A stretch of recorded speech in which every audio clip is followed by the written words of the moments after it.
Hi guys, welcome back to the desktop for another rules breakdown. And this week we're covering Shadowrun 4th edition. This came out in 2005 from Fanpro and was quite a big break in the way the rules work. And we'll see that as we go through. Now, fortunately for samples, I did have a character sheet stuffed into the front of this rulebook, but my writing as ever will be totally illegible. But fortunately, there are these templates inside, and we can use those as sample characters. Now, the one problem with these is that not all the information's on here, because things like weapons don't have their damage written. So we're going to have a lot of page flicking as we carry on, but we'll be using the bounty hunter here for some sample rolls.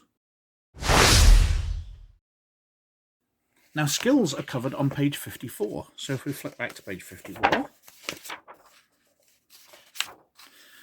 we can see that tests are made by creating dice pools, and dice pools are by adding the attribute plus your skill, the relevant skill plus its linked attribute. Well, that's where one of these problems with the character sheet comes in, because it's got the skills, but it doesn't have linked attributes. So we have to flick to page 111. So let's choose one of his skills. Let's choose survival. So on page 111, we have the linked skills. So we're looking for survival, which is a willpower-based skill. So for a willpower roll, we're rolling 4. For his survival is 2. So we'll be rolling 6 dice. Now, these are being rolled against a target number of 5. So we roll the dice. We've got 1 5 there, 1 1 there, and everything else is useless. So that's a success, because you have 1 success there. Now, any other successes would lead to raises, which don't really mean much in ordinary skill rolls, but will matter in combat. And the 1s don't matter unless half your dice pool. So if we'd rolled 3 1s, then that would have been an instant fail, no matter what else we'd rolled. But because we only rolled 1, that's fine. So that's what you do. You find out what the attribute is, you choose the skill, and you roll a number of dice, adding those together against wanting to get 5s or 6s. Now, if you're defaulting because you don't have the relevant skills, you're just rolling on the attribute by itself, you're rolling the attribute minus 1 dice. And there are, of course, attribute rolls where you are just rolling the attribute number of dice. But that's how they work. You're rolling against 5s and 6s as successes. If half your dice pool is 1s, then it's a botch and a fail. Now, initiative is dealt with on page 132. So we flick to there. You can see initiative. To determine a character's initiative score, make an initiative test using initiative attribute. A character's initiative attribute is the sum of his reaction and intuition. So we go back, we find his reaction is 3, his intuition is 3, so it's 6, but he has an enhanced reaction of 5, so he's rolling 8 dice, and he's adding 8 to that. So we're rolling, we have 1, 2, 3 hits. Not that the dice pool were 1s, but it doesn't matter in a reaction roll anyway. We've got 3 plus 8, so he goes in 11. So he goes before anybody with 10 or less, and after anybody with 12 or less. Now, unlike earlier versions of Shadowrun, where the number of actions you got were based on what you rolled. So, for example, in 2nd edition and 3rd, if you rolled 11, as you did here, you would get to go in 11 and then 1. In 1st edition, it was every 7 actions, so you'd have got to go 11 and then 4.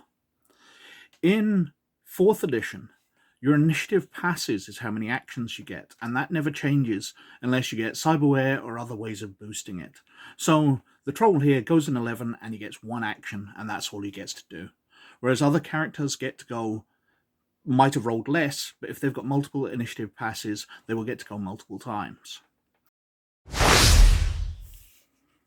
So, combat is dealt with on page 140. And if we look here, it says, to determine attacker's dice pool for ranged attack, the character's agility plus combat skill. And for melee combat, it'll be their close combat skill, so melee combat or armed combat, plus strength. But we're rolling ranged here, so long arms 3 plus agility is 6 dice. So we're rolling 6 dice. And we've got various modifiers here. So we've got 6 dice. If he's running, then he loses 2 dice. If his target has partial cover, he loses another 2 dice. And that's the way it works. So if you're using tracer rounds, you gain a dice back. And various changes like that. There's also visibility here for darkness, whether you've got normal, low light, thermographic, or ultrasound vision. But we'll just roll his basic skill here. So we're trying to get 5s or 6s. And we roll it. And we've got 2 6s there. So he has 2 successes. Now in combat, you need 1 success to hit. So he's got 1 net success, which increases his damage by 1. So we need to know what damage he's doing. So if we look back at his character sheet, we can see he has a Mossberg shotgun, a Ruger 100 with bipod. We'll use the Ruger 100. Now we need to look up the weapons, which are right towards the back here. And we have the Ruger 100, which does 7p. So that's a physical damage. And it does 7 plus the 1 extra, so he does 8 damage. However, that's against the target is rolling their strength plus their armor. So first of all, the Ruger has a -1 armor piercing effect. So any armor it gets rolling against, it's going to be reducing that armor rating by 1. So if we look up the armor, let's say they're wearing a simple armored jacket. So it has a ballistic rating of 8, an impact rating of 6. So in range combat, it's against 8. The armor piercing takes that down to 7. Now, going back to the character's character sheet, if he's being shot, he's going to be rolling his body, which is 8, plus the armor rating, which is 7. So he's going to be rolling 15 dice.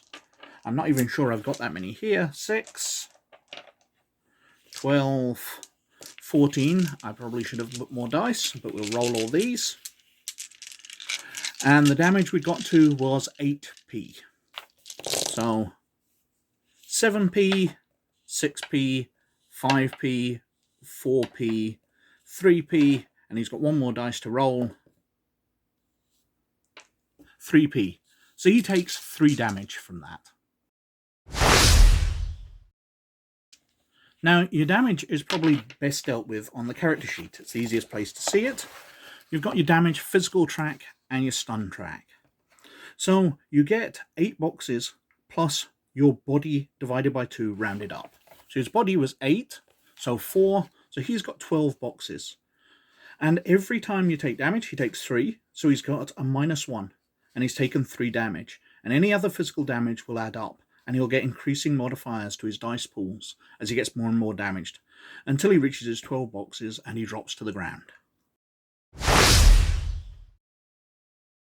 And experience is dealt with on page 263, where we've got sample karma rewards. Karma is the experience dealt with in Shadowrun, and characters survived the adventure, they get 1, fulfilled most objectives, 1, etc., etc. And then they get to spend their karma, and there's a small table on page 264.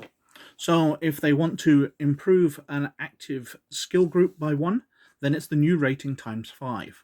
So if they're increasing a skill group from 1 to 2, they need 10 points of karma. Improving an active skill by 1 is the new rating times 2. An attribute by 1, new rating times 3. And various other costs there. So basically, they get their karma for their adventure, and then they spend it according to this chart to increase their abilities. So that's Shadowrun 4th edition, and it's just a very brief look at the rules. I've totally skipped over the edge system, which is the extra points you can add to various skill rolls. You get to spend edge. It's like the good karma of old versions, but it's now its own attribute that you can buy up. You can spend experience to improve. It's also the only attribute which you now re-roll 6s when you roll to get an advantage on it. Whereas everything else you now ignore 6s, unlike older versions of Shadowrun. But it's a brief look over it. You can see that the rules are being streamlined and stripped down. There's a lot to like in these rules. I've played quite a lot of 4th edition, and I did enjoy it. It's not quite as quirky as other versions, but there's a lot to like here. Fanpro were big fans of Shadowrun, and they've created a very nice version of the game here. Anyway, as usual, I think I've whittled on for quite long enough, so thank you very much for watching. But most of all, as always, you look after yourselves. And I'll catch you later. Bye now.